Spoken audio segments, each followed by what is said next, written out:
Government exams కోసం తక్కువ ఖర్చులోనే maths, aptitude, reasoning వంటి కోర్సులు నేర్చుకోవడానికి ఇప్పుడే కాల్ చేయండి. నమస్తే viewers, welcome to Suman TV. ప్రస్తుతం మనతో పాటు ఉన్నారు అనిల్ నాయర్ గారు. సంపాదించకపోతే ఇంట్లో కూడా విలువ ఉండదనేది ఒక మాట. అది వైఫే కానీ హస్బెండే కానీ. అంటే మనీ మేక్స్ మెనీ థింగ్స్ అంటారు కదా.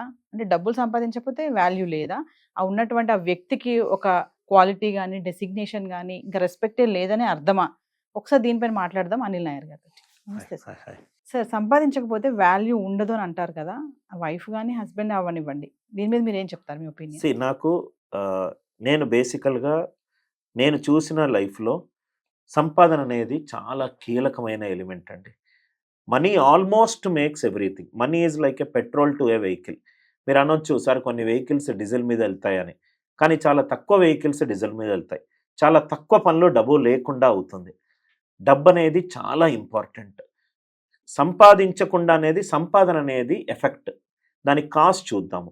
ఎందుకనంటే సంపాదిస్తున్నాడు అని అంటే ఒక పని చేస్తున్నాడు అని, ఎక్కువ సంపాదించాలంటే ఆ పనిలో ఇంకొన్ని నెక్స్ట్ లెవెల్కి వెళ్ళాలి అని. జనరల్గా మనకు ఇంట్లో ఈ ఎగ్జాంపుల్ వస్తుంది, హస్బెండ్ వైఫ్. హస్బెండ్ చాలాసార్లు ఒక తెలియకుండా ఒక ఈగోయిస్టిక్ ఫీలింగ్ తోటి వైఫ్ తోటి అంటాడు, నీకేం తెలుస్తూ, సంపాదిస్తే తెలుస్తుంది రూపాయి విలువ అని చెప్పి. కానీ ఆ లైన్లో కొంత ఇమ్మెచ్యూరిటీ కూడా నాకు కనబడుతుంది. ఎందుకంటే భార్య చేసే పనులు భర్త చెయ్యలేడు. భార్య చేసే పనులను గనక భార్య లెక్కగడితే భర్త చాలా చిన్నవాడు అవుతాడు. అలానే భర్త చేసే పనులు భార్య చేయలేరు. ఒక్కొక్క వాళ్ళకు వాళ్ళ స్కిల్ సెట్స్, వాళ్ళ ఎబిలిటీస్ ఉన్నాయి. సపోజ్గా ఇద్దరూ కనుక ఉద్యోగానికి వెళ్తే మంచి పేరెంటింగ్ లేకుండా పిల్లలు రాంగ్ డైరెక్షన్లోకి వెళ్ళిపోవచ్చు. మేబీ అందుకే వైఫ్కి అంత స్కిల్ ఉన్నా, అంత నాలెడ్జ్ ఉన్నా ఒక్క అడుగు వెనక్కేసి నేను మదర్గా ప్రూవ్ చేసుకుంటాను మోర్ దాన్ అన్ ఎంప్లాయీ అని చాలామంది అలా వెనకడుగు వేసిన వాళ్ళు చాలామంది ఉన్నారు.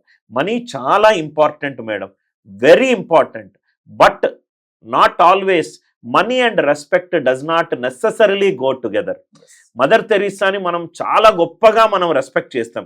Is mother Teresa and billionaire? Not necessarily, right? We look at lot of people. Abdul Kalam classical example. చనిపోయేటప్పుడు ఏం పోగొట్టుకున్నాడు మేడం? నాకు తెలిసి అబ్దుల్ కలాం లాగా నేను చనిపోవాలనుకుంటున్నాను. ఎందుకంటే ఒక టీచర్కి అతి గొప్ప చావు ఏంటంటే క్లాస్ చెప్తూ చనిపోవడం.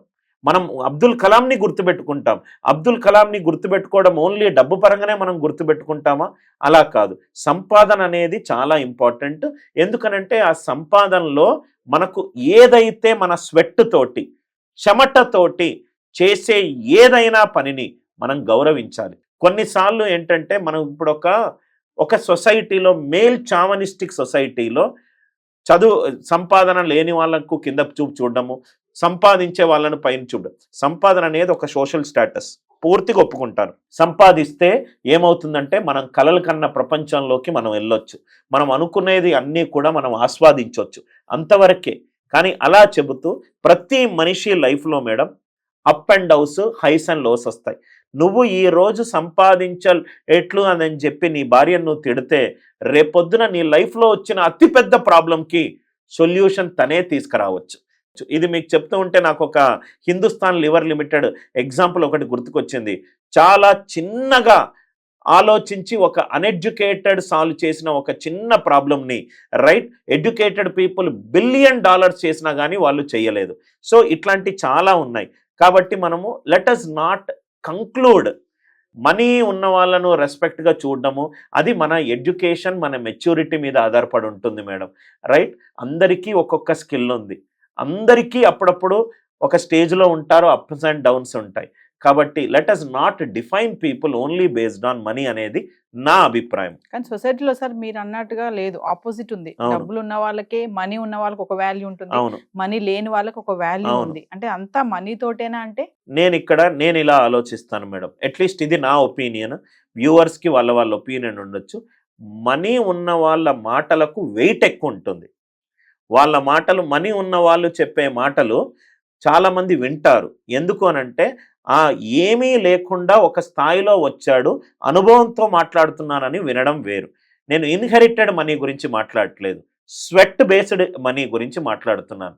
కానీ నేను ఏంటంటే ఈ పీపుల్ రిలేషన్షిప్స్లో మనం గొప్ప లీడర్గా ఎదగాలి అని అంటే ఇట్లాంటి చిన్న చిన్న దాని మీద ఎక్కువ కాన్సన్ట్రేట్ చేస్తే చాలా పనులు అవ్వవు మేడం. మనకు పనులు అవ్వాలి అని అంటే రైట్, మనం డిగ్నిటీ ఆఫ్ లేబర్ అనేది మనకు చాలా ఇంపార్టెంట్ అనేది నా అభిప్రాయం. నేనైతే I will not define money and respect go together. I will define respect. నాకు గౌరవం ఎప్పుడు వస్తుంది? ఒక పర్సన్ చేసిన పని నుంచి లభించేది గౌరవం, డబ్బు నుంచే లభించే గౌరవం కావచ్చు. ఇట్లాంటి వాటిలో ఏమవుతుంది మేడం, ఈ రోజు బాగుంటుంది కానీ ఒక స్టేజ్లో మనీ ఉన్న పొగరుతోటి వాడు ఇలా మాట్లాడుతున్నాను అని ఎదురు పర్సన్ అనుకోవచ్చు. నా దగ్గర డబ్బు లేదు కాబట్టి నేను ఇన్ని మాటలు పడుతున్నాను అని ఇతడి పర్సన్ అనుకోవచ్చు. ఇలాంటి ఎందుకు మేడం చెడు ఆలోచనలు క్రియేట్ చేయడం? ఇది పని, నువ్వు ఇంతవరకు చేసావు, మనీ పక్కన పెట్టు. మనీ పక్కన పెడితే రైట్, ఎప్పుడూ కూడా గుర్తుపెట్టుకోండి మేడం, మనం మనీకి బానిస కాకూడదు. మనీ మనకు బానిస అవ్వాలి. మనీ మన జేబులో ఉంటే మనం ఎంతవరకు యూజ్ చేయాలో అది మన కంట్రోల్లో ఉండాలి. మనీ మనల్ని శాసించకూడదు. మనీనే కాదు, మనీ, పవర్, ఫేమ్, పొజిషన్, ఈ 4 మనల్ని శాసించకూడదు. పొజిషన్లో ఉన్న వ్యక్తి ఏది మాట్లాడినా చెల్లుబాటు అవుతుందంటే నీ పొజిషన్ వల్ల నువ్వు 10 మందికి 3 పూటల భోజనం చేయగలుగుతావు. తప్పుడు నిర్ణయం వల్ల 100 మంది చచ్చిపోయారు. ఫేమ్, నేను ఫేమ్లో ఉన్నాను, నాకు ఇన్ని వైరల్ వ్యూస్ వచ్చాయని నోటి దురదతోటి మాట్లాడితే ఉన్న ఫాలోవర్స్ కూడా వెళ్ళిపోతారు. మనీ, పవర్, ఫేమ్, పొజిషన్ దాని ప్లేస్లో దాన్ని ఉంచాలనేది నా అభిప్రాయం madam. Coming to wife and husband relations, husband ఎంత సంపాదించినా కూడా వైఫ్ కి కావాల్సినటువంటిది ఇవ్వకపోతే ఇంకా నువ్వు అసలు ఎంత సంపాదించినా వేస్ట్ అని అంత తనని కొంచెం లోకుగా చూడడం ఇలాంటివి కూడా జరుగుతూ ఉంటాయి కమింగ్ టు రిలేషన్షిప్ లో. అవును, దీన్ని ఎలా చూడొచ్చు? హస్బెండ్ యొక్క స్టూపిడిటీ మేడం. హస్బెండ్ వైఫ్ అనేది ఒక doubles match madam. Wife versus husband, అలా నేను అటుపక్క నువ్వు నెట్లో ఉంటావు, నేను నెట్లో ఇటుపక్క ఉంటా, మన ఇద్దరం ఆటాడుకుందాం, ఎవరు గెలుస్తారో చూస్తారంటే అసలు ఆ రిలేషన్షిప్పే తప్పు. వైఫ్ అండ్ హస్బెండ్ ఒకవైపు, అటువైపు ఉన్నది వాళ్ళ ప్రాబ్లమ్స్. ఇద్దరు కలిస్తేనే గేమ్ ప్లే అవుతారు. ఇద్దరు హస్బెండ్ పొద్దున్న నుంచి రాత్రి వరకు హ్యాపీగా వెళ్ళి వర్క్ చేసుకోవడానికి ఇంట్లో ఉన్న ప్రతి ఛాలెంజ్ని వైఫ్ చూస్తుంది అని హస్బెండ్ దాన్ని రెస్పెక్ట్ చేయాలి. మన ఇంటి కోసం కష్టపడుతున్నాడు, నేను నా పిల్లలు బాగుండాలంటే నా హస్బెండ్ బయటికి వెళ్ళి వర్క్ చేస్తేనే ఇల్లు గడుస్తుందని వైఫ్ రెస్పెక్ట్ చేయాలి. మీరు ఈ వైఫ్ అండ్ హస్బెండ్ రిలేషన్షిప్ నేను బాగా నమ్మేది మేడం, ఎవరి బాధ్యతలు వాళ్ళు సరిగ్గా నిర్వర్తించి ఉంటే బ్యూటిఫుల్ రిలేషన్షిప్స్ ఉంటాయి. జనరల్గా ఇప్పుడు ప్రస్తుతం ఉన్న 21st సెంచరీలో ప్రతి ఒక్కరికి ఏంటంటే వాళ్ళు చేసే పనే గొప్ప, ఎదుటి వాళ్ళు చేసే పని అది నేను చేయగలుగుతా. ఒకసారి చెప్పి చూడండి, ఎవరైనా హస్బెండ్కి ఒకరోజు వైఫ్స్ ఎవరైనా వీడియో చూస్తూనే ఉంటే ఇంటి పని పొద్దున లేచి పిల్లల్ని స్కూల్లో దింపి నైట్ డిన్నర్ అంత వరకు ఇంటి పని చేసి చూడమని చెప్పండి. ఓ చీపురు కట్ట ఒక హస్బెండ్కి ఇచ్చమని చూడండి, 5 నిమిషాల్లో మా భార్యని ఇట్టగా చూస్తాడు. అదే ఒక భార్యని హస్బెండ్ చేసే ఎక్సెల్ వర్క్ని చేయమని చూడండి. ఒక్కొక్కరికి ఒక్కొక్క స్కిల్ ఉంది మేడం. ఆ స్కిల్కి అంటే నేను డబ్బు సంపాదిస్తున్నానంటే వైఫ్ సపోజ్ తను ఒక రోజు పని చేయలేదనుకోండి, ఆ రోజు పని చేయకపోతే ఒక ఆయాన్ని పెట్టుమని చూడండి, ఆమె 500 600 అడుగుతుంది.